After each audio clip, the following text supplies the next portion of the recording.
बच्चों, ज्ञानदीप एबीसी में, Gyandeep plus channel में दोनों एक ही है। आप लोगों का बहुत बहुत स्वागत है। बच्चों देखो, पृथ्वी की संरचना में आपके पठार, पहाड़ और समतल मिट्टी ये सभी आते हैं। तो उसकी संरचना को आगे बढ़ाते हुए हम लोग कुछ आगे चलते हैं। बच्चों देखो, चट्टानें क्या है?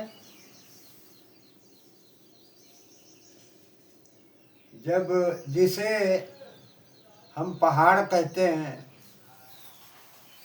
वह चट्टानों द्वारा ही निर्मित होता है। बच्चों देखो, इसके चट्टान, शैल, इसे शैल भी कहते हैं। शैल माने भी पर्वत होता है। तो शैलों के प्रकार, अब हम शैलों के प्रकार जानते हैं।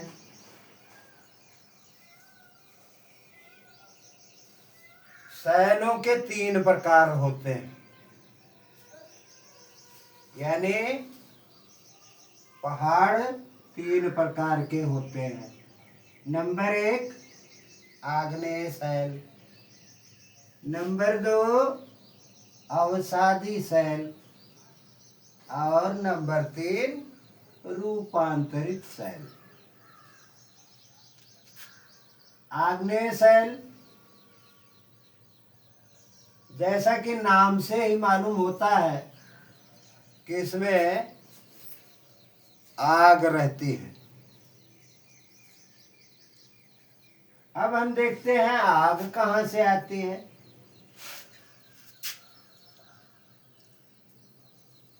पृथ्वी की संरचना में हमने आप लोगों को पढ़ाया कि जब हम 35 किलोमीटर के नीचे जाते हैं तो हमें क्या मिलता है?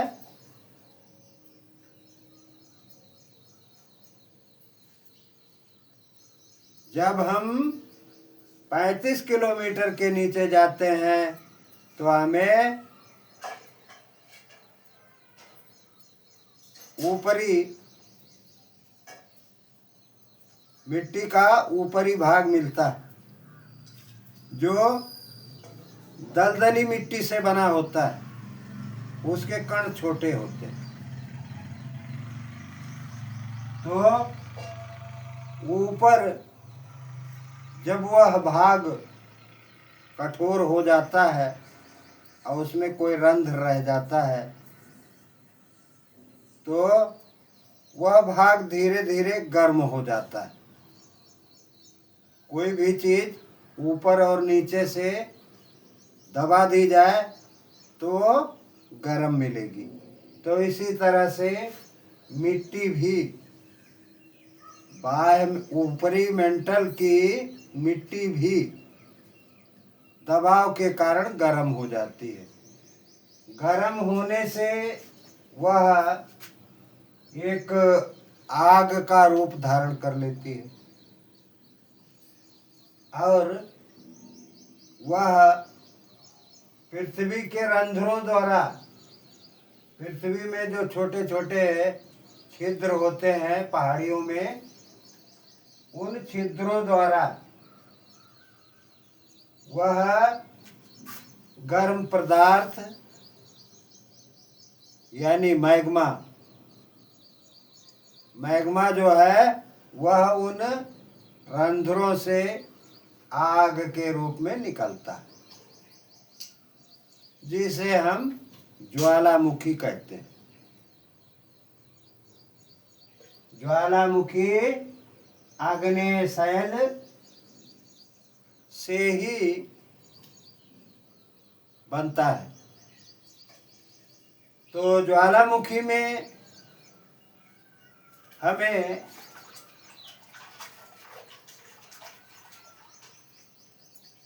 इस क्रिया से हमें तमाम बहुमूल्य धातु भी मिलते हैं, जैसे सोना, चांदी, लोहा, अभ्रक इत्यादि बहुमूल्य धातुएं हमें मिलती हैं, जिन्हें हम खनिज कहते हैं। यह खनिज जो है वह तो आप लोग जानते ही होंगे किस काम आता है। तो ज्वालामुखी की क्रिया से हमें क्या मिलता है? सोना, चांदी, लोहा और अभ्रक, ये हमें प्राप्त होता है। और इन खनिजों के अलावा हम ये देखते हैं कि आग्नेय शैल को हिंदी भाषा में आग्नेय शैल कहा जाता है और लैटिन भाषा में से इग्निस कहते हैं। लैटिन भाषा में से क्या कहते हैं? इग्निस। इग्निस माने भी आग होता है। पृथ्वी के आंतरिक भाग में जमा मैग्मा रंध्रों द्वारा फूट कर जब बाहर निकलता है तो उसे आग्नेय शैल यानी ज्वालामुखी कहते हैं। ज्वालामुखी जो है वह इसी तरह से बनता है। अब हम आग्नेय शैल की विशेषताएं देखते हैं। आग्नेय शैल की विशेषताएं क्या होती हैं? यह शैल कठोर होता है और अपरदन कम होता है। नंबर 1 विशेषता हो गई। और दूसरी विशेषता रवेदार और दानेदार होता है। यह आग्नेय शैल रवेदार दानेदार होता है। इसमें परतें नहीं होती, यह परतहीन होता है। और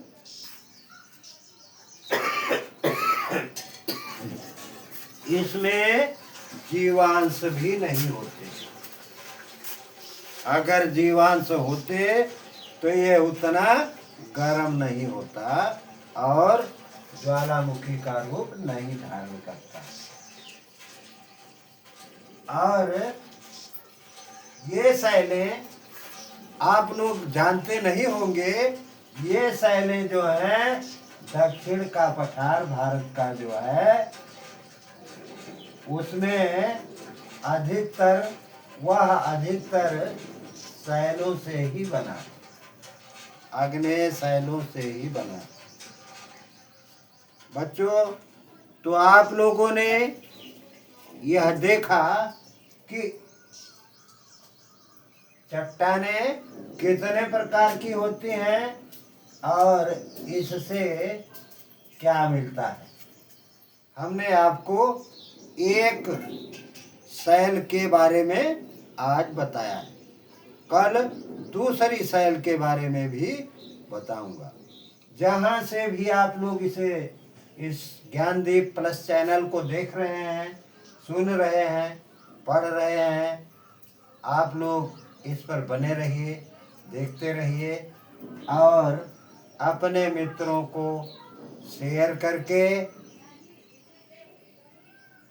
तथा सब्सक्राइब करा करके आप उन लोगों तक भी इस ऑनलाइन शिक्षा का लाभ पहुंचाइए।